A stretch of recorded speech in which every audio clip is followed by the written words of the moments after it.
తల్లిదండ్రులకు విధేయత కలిగి వాళ్ళు నడిపించే మార్గాల్లో నడుస్తున్నారా?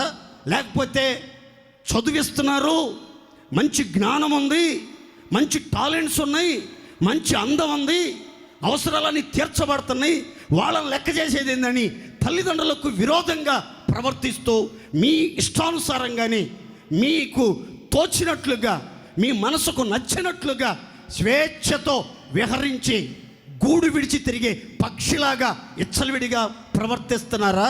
లేకపోతే విధేయత కలిగి నడుచుకుంటున్నారా?